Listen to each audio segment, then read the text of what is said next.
Study IQ IAS, अब तैयारी हुई affordable. American revolution. Welcome to study IQ। मेरा नाम है आदेश सिंह। दोस्तों, वर्ल्ड हिस्ट्री को दिशा देने में कुछ ही इवेंट्स अमेरिकन रेवोल्यूशन के जितना इंपॉर्टेंट हैं। इसने न केवल नॉर्थ अमेरिकन कॉन्टिनेंट के पहले नेशन स्टेट को जन्म दिया, बल्कि इसने कई नए रेवोल्यूशनरी पॉलिटिकल प्रिंसिपल्स को भी जन्म दिया। United States of America world की फर्स्ट कंट्री थी जिसने डेमोक्रेटिक रिपब्लिकन सिस्टम को अडॉप्ट किया। इससे पहले वर्ल्ड में mostly monarchical form of government ही होती थी। इतना ही नहीं, आने वाले समय में अमेरिकन रेवोल्यूशन की वजह से यूरोपियन पॉलिटिक्स में भी काफी बदलाव देखने को मिलते हैं। फिर चाहे 1789 का फ्रेंच रेवोल्यूशन हो, 1798 का आयरलैंड रिवोल्ट या फिर 1830s के लैटिन अमेरिकन रिवोल्ट्स, सभी कहीं ना कहीं अमेरिकन रेवोल्यूशन से इंस्पायर्ड थे। इसका इन्फ्लुएंस 20th सेंचुरी में एशिया और अफ्रीका के डीकॉलोनाइजेशन मूवमेंट्स में भी देखा जा सकता है। इस वीडियो में हम अमेरिकन रेवोल्यूशन की इनक्रेडिबल स्टोरी का डिस्कशन करेंगे। हम जानेंगे क्यों और कैसे यूरोपियंस अमेरिका माइग्रेट किए, कैसे वहां गए यूरोपियंस ने एक अलग सोसाइटी बनाई, अमेरिकन सोसाइटी और यूरोपियंस के बीच क्या क्या डिफरेंसेस आए, और कैसे यूरोपियंस अपने आप को यूरोपियंस नहीं बल्कि अमेरिकन आइडेंटिटी से आइडेंटिफाई करने लगे। अमेरिकन रेवोल्यूशन के बारे में डिस्कशन करने से पहले यह जानना जरूरी है कि अमेरिका में यूरोपियन डिसेंट के लोग कब और क्यों सेटल करना शुरू करते हैं। तो चलिए ब्रीफ में अमेरिका की हिस्ट्री को समझ लेते हैं। इंट्रोडक्शन। अमेरिकन कॉन्टिनेंट की डिस्कवरी 1492 में स्पेनिश ट्रैवलर क्रिस्टोफर कोलंबस के द्वारा की गई थी।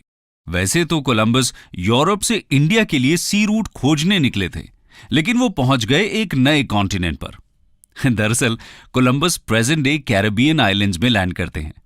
उन्होंने ही इन आइलैंड्स को वेस्ट इंडीज नाम दिया, क्योंकि उन्हें लगता था ये इंडिया का पार्ट है। कोलंबस अपने द्वारा खोजे गए कंट्रीज को इंडिया ही समझते रहे। बाद में जियोग्राफर अमेरिगो वेस्पुची ने पूरे कॉन्टिनेंट का सर्वे किया और इस न्यू वर्ल्ड को डिस्क्राइब किया। अमेरिगो वेस्पुची के नाम पर ही इस नए कॉन्टिनेंट का नाम अमेरिका रखा गया। यूरोप के लिए यह न्यू वर्ल्ड था, क्योंकि इन नए कॉन्टिनेंट्स की जानकारी उस समय किसी भी रिटन डॉक्यूमेंट में मौजूद नहीं थी। लेकिन अमेरिका में पहले से लोग रह रहे थे, जिन्हें यूरोपियंस ने नेटिव इंडियंस या रेड इंडियंस का नाम दिया। जैसे जैसे यूरोपियंस अमेरिका में सेटल होते गए, नेटिव इंडियंस को अपनी जमीन छोड़नी पड़ी।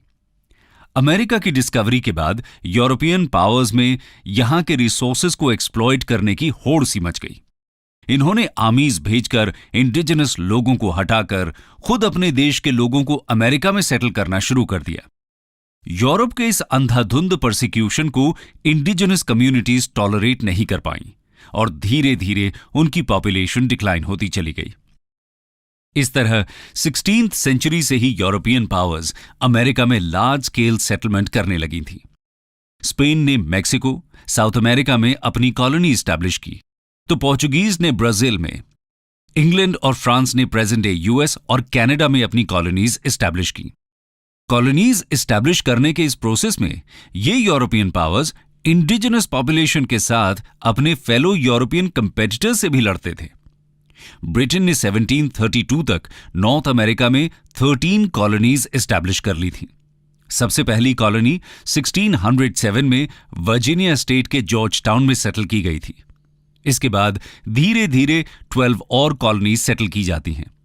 इनके नाम थे new Hampshire, New York, Pennsylvania, Massachusetts, road islands, Connecticut, new Jersey, Delaware, Maryland, Virginia, north Carolina, south Carolina और जॉर्जिया।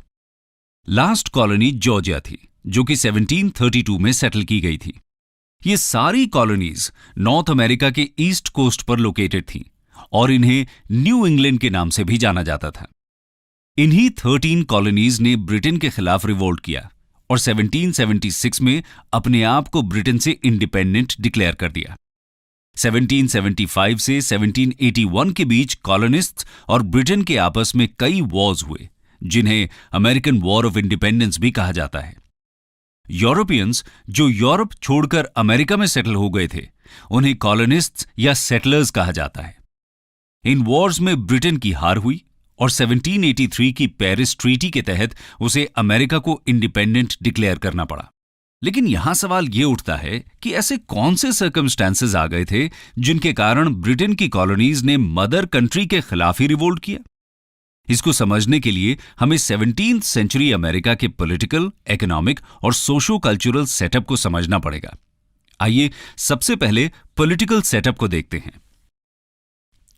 Political setup. ब्रिटेन की सभी कॉलोनीज में एक लेजिस्लेचर और एग्जीक्यूटिव था। इन्हें लोकल पॉपुलेशन इलेक्ट करती थी। सबसे टॉप पर गवर्नर या मिलिट्री चीफ का पोजीशन होता था।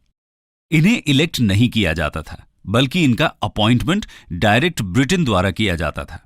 इन कॉलोनीज में सेटल्ड पॉपुलेशन यूरोप के डिफरेंट पार्ट से बिलोंग करती थी। इसमें ज्यादातर इंग्लिश डिसेंट के लोग थे। ये लोग बेटर इकोनॉमिक अपॉर्चुनिटीज की तलाश में यूरोप से अमेरिका आए थे। स्टार्टिंग में मदर कंट्री के साथ संपर्क सेटलर्स के हित में था।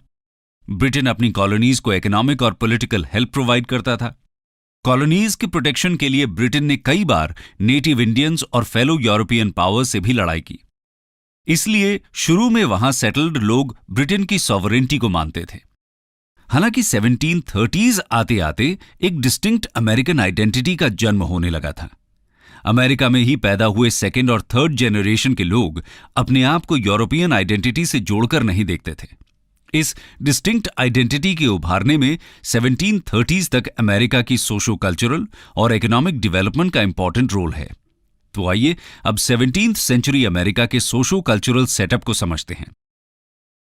Socio cultural setup. American society Europe के कंपैरिजन में ज्यादा लिबरल और प्रोग्रेसिव थी। यूरोप में रिलीजियस परसिक्यूशन एक मेजर इशू था। जिस कंट्री में कैथोलिक्स मेजॉरिटी में होते, वहां प्रोटेस्टेंट्स को परसिक्यूट किया जाता। वहीं प्रोटेस्टेंट मेजॉरिटी कंट्री कैथोलिक्स को परसिक्यूट करती थी। अमेरिका इन सब मामले में बिल्कुल अलग था। यूरोप से आए कैथोलिक्स और प्रोटेस्टेंट्स दोनों ही यहां शांति से रहते थे। रिलीजन को प्राइवेट मैटर की तरह ट्रीट किया जाता था। रिलीजियस वायलेंस के एब्सेंट होने की एक मुख्य वजह यह भी थी कि यूरोप के मुकाबले अमेरिका स्क्रैच से डेवलप कर रहा था। कॉलोनिस्ट्स अपने साथ कोई रिलीजियस बैगेज नहीं रखना चाहते थे। इसके अलावा वो यूरोप में स्टार्ट हुए रेनेसांस और एनलाइटनमेंट मूवमेंट से इंस्पायर्ड थे। इसलिए उनके लिए रिलीजन सेकेंडरी और प्राइवेट मैटर था। रेनेसांस से निकले नए आइडियाज और व्यूज को बढ़ावा देने के लिए अमेरिकन इंटेलेक्चुअल्स ने कई यूनिवर्सिटीज एस्टैब्लिश की, जिसमें Harvard university 1636, college of William and Mary 1693, Yale university 1701, university of Pennsylvania 1745 important हैं। इन्होंने रैशनल थॉट्स और साइंटिफिक थिंकिंग स्प्रेड करने में इंपॉर्टेंट रोल निभाया। जब अमेरिकन रेवोल्यूशन स्टार्ट हुआ तो कई नए आइडियाज जैसे republicanism, elections, human rights, free speech etcetera को पॉपुलराइज करने में इन यूनिवर्सिटीज का इंपॉर्टेंट रोल रहा। अमेरिकन सोसाइटी की एक और खास बात थी कि यहां बस दो ही क्लासेस थे, रिच और पुअर। यूरोप की तरह यहां कोई नोबिलिटी या सामंत वर्ग नहीं था। बर्थ से किसी को भी सोसाइटी में इंपॉर्टेंट पोजीशन नहीं दिया जाता था। सारे पोजीशंस मेरिट से कमाए जाते थे। अमेरिकन सोसाइटी के इस एटीट्यूड से वहां रिपब्लिकन गवर्नमेंट एस्टैब्लिश करना आसान हुआ। सोशो कल्चरल सेटअप के बाद आइए इकोनॉमिक सेटअप पर नजर डालते हैं। Economic setup. अमेरिका का इकोनॉमिक सेटअप कैपिटलिस्ट प्रोडक्शन या पूंजीवादी व्यवस्था पर बेस्ड था। इसे फ्री मार्केट इकोनॉमी भी कहते हैं, जहां गवर्नमेंट का इन्वॉल्वमेंट ना के बराबर होता है। गुड्स का प्रोडक्शन मार्केट में प्रॉफिट्स कमाने के लिए किया जाता है। अमेरिका में जो भी लोग यूरोप से सेटल होने आए थे, उनका एक मकसद इकोनॉमिक प्रोग्रेस करना था। क्योंकि अमेरिका एक नई कंट्री थी, इसलिए वहां ट्रेड, इंडस्ट्री, एग्रीकल्चर डेवलप करने की बहुत अपॉर्चुनिटीज थी। 1607 में अमेरिका में पहली इंग्लिश कॉलोनी एस्टैब्लिश होने के 150 साल के अंदर ही अमेरिका में एक वाइब्रेंट कैपिटलिस्ट सिस्टम डेवलप हो चुका था। एग्रीकल्चरल प्रोडक्शन की बात करें तो फार्मर्स टोबैको, कॉटन, शुगरकेन जैसे क्रॉप्स उगाते थे, जिसका एक मेजर पोर्शन एक्सपोर्ट किया जाता था। इसके साथ ही शिप बिल्डिंग, टिम्बर और माइनिंग जैसी इंडस्ट्रीज में भी काफी प्रोग्रेस देखी गई थी। कॉलोनीज आपस में ट्रेड के साथ अटलांटिक ओशन के दूसरी तरफ यानी यूरोप में भी गुड्स एक्सपोर्ट किया करती थी। जहां 13 कॉलोनीज में सेटल्ड कॉलोनिस्ट अपनी इकोनॉमिक प्रोग्रेस के लिए मेहनत कर रहे थे, वहीं ब्रिटेन इन्हें इंपीरियलिज्म या साम्राज्यवाद की नजर से देखता था। ब्रिटेन अपनी अमेरिकन कॉलोनीज के लिए ऐसी ट्रेड पॉलिसीज डिजाइन करता था जिसका मैक्सिमम बेनिफिट ब्रिटेन की पॉपुलेशन को हो, न कि अमेरिका में सेटल्ड लोगों को। आइए ब्रिटेन की कुछ ऐसी ट्रेड पॉलिसीज के बारे में जानें जिसके कारण कॉलोनीज के साथ उसकी तकरार बढ़ी। British trade policies in America. American trade और इकोनॉमिक एक्टिविटीज को रेगुलेट करने के लिए ब्रिटिश पार्लियामेंट ने कई एक्ट्स पास किए। इनमें से कुछ कंट्रोवर्शियल एक्ट्स थे। 1651 का नेविगेशन एक्ट, 1660 का इन्यूमरेटेड कमोडिटीज एक्ट, 1663 का स्टेपल एक्ट और 1750 का आयरन एक्ट, हैट एक्ट और वुलन एक्ट। 1651 के नेविगेशन एक्ट के द्वारा ट्रेड के लिए केवल ब्रिटिश शिप्स के इस्तेमाल को मैंडेटरी कर दिया गया था। 1660 के एन्यूमरेटेड कमोडिटीज एक्ट के द्वारा अमेरिकन कॉलोनीज को शुगर, टोबैको, कॉटन और इंडिगो केवल ब्रिटेन एक्सपोर्ट करने के लिए मजबूर किया गया। 1663 के स्टेपल एक्ट के द्वारा अमेरिकन कॉलोनीज के गुड्स को किसी भी देश में एक्सपोर्ट करने से पहले ब्रिटेन ले जाना मैंडेटरी कर दिया गया। 1750 के आयरन एक्ट, हैट एक्ट और वुलन एक्ट के द्वारा इन कमोडिटीज का ब्रिटेन से इंपोर्ट मैंडेटरी कर दिया गया। इन्हें अमेरिकन कॉलोनीज में मैन्युफैक्चर नहीं किया जा सकता था। इस प्रकार 1750 के दशक तक यह क्लियर हो गया था कि ब्रिटेन को केवल अपने होमलैंड के बेनिफिट्स और प्रॉस्पेरिटी में इंटरेस्ट था। अमेरिकन कॉलोनीज पे उनका रूल मोस्टली ब्रिटेन को फायदा पहुंचाने के लिए था। ब्रिटेन के इन पॉलिसीज के खिलाफ अमेरिकन कॉलोनीज के कुछ इंटेलेक्चुअल्स ने 1754 में ऑल्बनी कांग्रेस का आयोजन किया। इसके आयोजन का मकसद था ब्रिटिश पॉलिसीज का विरोध करना और कॉलोनीज के फ्यूचर पॉलिटिकल ऑर्गेनाइजेशन पे चर्चा करना। इस कांग्रेस में अमेरिका की 13 कॉलोनीज में से 7 कॉलोनीज के रिप्रेजेंटेटिव्स ने हिस्सा लिया। यहां अमेरिका के important political leader Benjamin Franklin ने सभी कॉलोनीज को मिलाकर अमेरिकन यूनियन बनाने का प्रपोजल रखा। हालांकि उस समय इस प्रपोजल को एक्सेप्ट नहीं किया गया। इसके पीछे कई कारण थे, लेकिन सबसे मुख्य कारण यह था कि उस समय American colonies French aggression face कर रही थी। फ्रेंच नॉर्थ अमेरिका में मिसिसिपी रिवर के वेस्टर्न साइड के एरियाज में सेटल थे, लेकिन वो इंग्लैंड की कॉलोनीज को कैप्चर करने की कोशिश कर रहे थे। फ्रेंच थ्रेट को देखते हुए कॉलोनीज ब्रिटेन के खिलाफ कोई भी ऐसा एक्शन नहीं लेना चाहती थी जिससे ब्रिटिश पोजीशन कमजोर पड़ जाए। इसलिए ऑल्बनी कांग्रेस में बेंजामिन फ्रैंकलिन के प्रपोजल को रिजेक्ट कर दिया गया था। ब्रिटेन और फ्रांस के बीच 1754 से 1763 तक 7 इयर्स वॉर लड़ा गया। इस वॉर में ब्रिटेन की जीत जरूर हुई, लेकिन इसने अमेरिकन रेवोल्यूशन का सीड भी प्लांट कर दिया। आइए जानते हैं कैसे 7 इयर्स वॉर आगे चलकर अमेरिकन रेवोल्यूशन का कारण बना। 7 years war and it's aftermath. 1756 से 1763 तक ब्रिटेन और फ्रांस के बीच हुआ 7 ईयर वॉर केवल अमेरिका में ही नहीं बल्कि यूरोप और इंडिया में भी लड़ा गया। इसने अमेरिकन कॉन्टिनेंट की पॉलिटिक्स को शेप करने में इंपॉर्टेंट रोल निभाया। 7 इयर्स वॉर का मेन मकसद अपने अपने कॉलोनियल पोजेशंस को सिक्योर करना था। अमेरिका में ब्रिटेन की ईस्ट कोस्ट पर 13 कॉलोनीज थी, जिनका एक्सटेंशन वेस्ट में एपलेचियन माउंटेन्स तक था। फ्रांस के कंट्रोल में एपलेचियन माउंटेन्स के बियॉन्ड के एरियाज थे। इसके अलावा साउथ में लुइजियाना से लेकर नॉर्थ में अमेरिका के ग्रेट लेक्स रीजन तक भी फ्रांस का कंट्रोल था। फ्रांस और ब्रिटेन दोनों एक दूसरे की टेरिटरीज पर कब्जा कर अपनी खुद की टेरिटरीज को बढ़ाने की कोशिश में लगे हुए थे। 7 इयर्स वॉर 1763 में खत्म हुआ।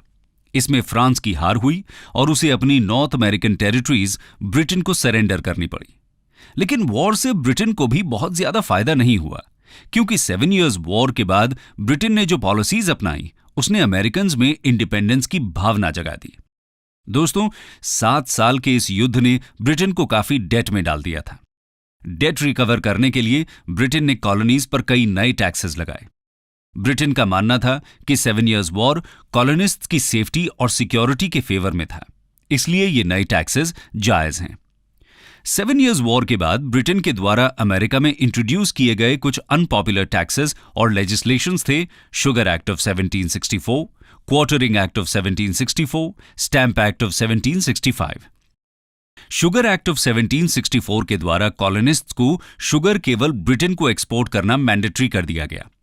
क्वार्टरिंग एक्ट ऑफ 1764 के द्वारा अमेरिका में पोस्टेड ब्रिटिश सोल्जर्स का खर्चा कॉलोनिस्ट्स के ऊपर डाल दिया गया। स्टैंप एक्ट ऑफ 1765 के द्वारा अमेरिका में सारे लीगल डॉक्यूमेंट्स, न्यूज़पेपर्स एटसेट्रा पर स्टैंप टैक्स देना मैंडेटरी कर दिया गया। इन एक्ट्स का अमेरिकन कॉलोनीज में जमकर विरोध हुआ। ब्रिटेन इन टैक्सेस को वैलिड मानता था क्योंकि इनका यूज अमेरिकन कॉलोनीज की प्रोटेक्शन के लिए ही किया जाना था, लेकिन अमेरिकन्स का मानना था कि टैक्स लगाने का अधिकार केवल लोकल लेजिस्लेचर्स का होना चाहिए, न कि ब्रिटिश पार्लियामेंट का।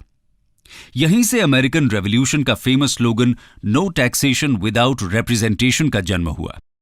अमेरिकन्स का मानना था कि क्योंकि ब्रिटिश पार्लियामेंट में एक भी अमेरिकन रिप्रेजेंटेटिव नहीं है, इसलिए ब्रिटिश पार्लियामेंट को अमेरिकन कॉलोनीज पर टैक्स लगाने का कोई अधिकार नहीं है। स्टैंप एक्ट के विरोध में अमेरिकन लीडर सैमुअल एडम्स ने सन्स ऑफ लिबर्टी नाम के ऑर्गेनाइजेशन की शुरुआत की। ये ऑर्गेनाइजेशन ब्रिटेन के साथ ट्रेड और उसके गुड्स को बॉयकॉट करने का प्रचार करता है। सन्स ऑफ लिबर्टी ने कई अमेरिकन सिटीज में ब्रिटेन से इंडिपेंडेंस के मुद्दे को पॉपुलर किया। इसके लिए कमिटी ऑफ कॉरेस्पॉन्डेंस एस्टैब्लिश की गई। इन कमिटीज ने अमेरिकन रेवोल्यूशन को ऑर्गेनाइज करने में इंपॉर्टेंट रोल निभाया। स्टैंप एक्ट का काफी विरोध होने के कारण ब्रिटेन को इसे वापस लेना पड़ा, लेकिन 1765 में ब्रिटेन ने डेक्लेरेटरी एक्ट पास किया, जिसका मेन मकसद ये बताना था कि ब्रिटिश पार्लियामेंट या ब्रिटिश किंग के पास ही सभी ब्रिटिश कॉलोनीज के लिए लॉज बनाने का अधिकार है। इसी के तहत 1767 में टाउनसेंड एक्ट पास किया गया, जिसके द्वारा tea, paper, glass, lead, paint जैसे इसेंशियल आइटम्स पर टैक्स लगाया गया। टाउनसेंड एक्ट ब्रिटिश अथॉरिटीज को किसी भी घर या शिप को सर्च करने का अधिकार भी देता था। टाउनसेंड एक्ट का भी कॉलोनीज में जमकर विरोध हुआ। टाउनसेंड एक्ट के अगेंस्ट हो रहे ऐसे ही एक प्रोटेस्ट के दौरान बॉस्टन में अमेरिकन क्राउड के ऊपर ब्रिटिश सोल्जर्स ने फायरिंग कर दी। इस इवेंट को बॉस्टन मैसेकर के नाम से भी जाना जाता है। बॉस्टन मैसेकर के बाद कॉलोनीज में ब्रिटेन के खिलाफ विरोध और तीव्र हो गया। चारों तरफ हो रहे प्रोटेस्ट्स को देखते हुए British prime minister Lord north ने अमेरिकन कॉलोनीज पर लगाए सारे नए टैक्सेस को वापस ले लिया, केवल टी टैक्स को छोड़कर।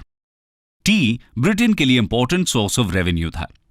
इंडिया और दूसरे एशियन कंट्रीज से टी लेकर ब्रिटेन दुनिया भर में एक्सपोर्ट करता था। 1773 में British prime minister Lord north ने टी ट्रेड को रेगुलेट करने के लिए टी एक्ट पास किया।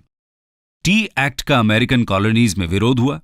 कॉलोनिस्ट्स का मानना था कि बिना अमेरिकन पीपल के कंसेंट के उनके ऊपर कोई भी टैक्स या एक्ट नहीं लगाया जा सकता। बॉस्टन हार्बर पर सैमुअल एडम्स की लीडरशिप में ब्रिटिश शिप से कई टी कंटेनर्स को समुद्र में फेंक दिया गया। इस इवेंट को अमेरिकन हिस्ट्री में बॉस्टन टी पार्टी कहा जाता है। यहां से अमेरिकन कॉलोनीज और ब्रिटेन के रिश्तों में दरार काफी बढ़ गई। अमेरिकन कॉलोनीज पर अपनी सॉवरेंटी दिखाने के लिए और प्रोटेस्टर्स को सबक सिखाने के लिए 1774 में ब्रिटिश पार्लियामेंट ने इनटॉलरेंस एक्ट पास किया। इनटॉलरेबल एक्ट्स के द्वारा सभी पॉलिटिकल मीटिंग्स को बैन कर दिया गया। बॉस्टन पोर्ट को तब तक के लिए क्लोज कर दिया गया जब तक बॉस्टन टी पार्टी के कल्प्रिट्स को पकड़ा नहीं जाता या ब्रिटेन को बॉस्टन में हुए नुकसान की भरपाई नहीं की जाती। इनटॉलरेबल एक्ट्स के रिस्पॉन्स में अमेरिकन कॉलोनीज के रिप्रेजेंटेटिव्स ने 1774 में फर्स्ट कॉन्टिनेंटल कांग्रेस का आयोजन किया। इस कांग्रेस में कई इंपॉर्टेंट डिसीजंस लिए गए, जिसमें ब्रिटिश गुड्स को बॉयकॉट करना और डोमेस्टिक गुड्स को यूज करना इंपॉर्टेंट था। इस दौरान कई अमेरिकन इंटेलेक्चुअल्स लोगों के बीच जाकर ब्रिटेन से इंडिपेंडेंस की वकालत करने लगे। इनमें थॉमस पेन इंपॉर्टेंट थे, जिनके द्वारा लिखा गया पैम्फलेट कॉमन सेंस 1775-1776 में काफी पॉपुलर हुआ। कॉमन सेंस में पेन ने आसान भाषा का प्रयोग करते हुए अमेरिकन्स को ब्रिटेन से आजाद होने के फायदे समझाए। 1776 की शुरुआत में सभी कॉलोनीज ने ब्रिटिश रिप्रेजेंटेटिव्स को एक्सपेल कर दिया और कॉलोनीज सेल्फ गवर्नमेंट की तरफ बढ़ने लगी। ऐसी सिचुएशन में 1776 में सेकेंड कॉन्टिनेंटल कांग्रेस का आयोजन हुआ। फिलाडेल्फिया में हुए इस सेकेंड कांग्रेस में 4 जुलाई को डिक्लेरेशन ऑफ इंडिपेंडेंस का प्लेज अडॉप्ट किया गया। इस प्लेज के अनुसार अमेरिकन कॉलोनीज ने अपने आप को ब्रिटेन से इंडिपेंडेंट डिक्लेयर कर दिया। 4 जुलाई को आज भी अमेरिका में इंडिपेंडेंस डे मनाया जाता है। इसके बाद ब्रिटिश किंग जॉर्ज III ने अमेरिकन कॉलोनीज पर वॉर डिक्लेयर कर दिया। 1776 से 1781 के बीच अमेरिकन वॉर ऑफ इंडिपेंडेंस लड़ा गया। इस वॉर में ब्रिटेन को लॉर्ड कॉर्नवालिस लीड कर रहे थे और अमेरिकन कॉलोनीज के लीडर थे जॉर्ज वॉशिंगटन। इस वॉर में अमेरिकन कॉलोनीज को स्पेन और फ्रांस का भी सपोर्ट मिला, क्योंकि इनकी ब्रिटेन से पुरानी राइवलरी रही थी। 1781 में यॉर्कटाउन में कॉर्नवालिस के सरेंडर के साथ ये वॉर खत्म हुआ। इसके बाद 1783 में अमेरिका और ब्रिटेन के बीच ट्रीटी ऑफ पेरिस साइन हुई, जिसके द्वारा ब्रिटेन ने अमेरिकन इंडिपेंडेंस को रिकॉग्नाइज कर लिया। ब्रिटेन से इंडिपेंडेंस के बाद अमेरिकन कॉलोनीज ने 1787 में फिलाडेल्फिया में कॉन्स्टिट्यूशनल कन्वेंशन का आयोजन किया, जिसको जॉर्ज वॉशिंगटन ने चेयर किया। कन्वेंशन में अमेरिकन कॉन्स्टिट्यूशन को ड्राफ्ट किया गया, जिसने एक फेडरल अमेरिकन यूनियन को जन्म दिया। इस तरह 13 अमेरिकन कॉलोनीज ने साथ आकर यूनाइटेड स्टेट्स ऑफ अमेरिका का फॉर्मेशन किया। आइए अब अमेरिकन रेवोल्यूशन के सिग्निफिकेंस से वीडियो को कंक्लूड कर लेते हैं। Significance of American revolution. American revolution ने वर्ल्ड के सबसे पहले रिपब्लिकन स्टेट को जन्म दिया। रिपब्लिकनिज्म का अर्थ होता है कि स्टेट का चीफ हेरेडिटरी नहीं होगा। कोई भी अपनी मेरिट से कंट्री की टॉप मोस्ट पोस्ट पर पहुंच सकता था। इसके लिए रेगुलर इलेक्शन प्रोसेस का प्रबंध किया गया।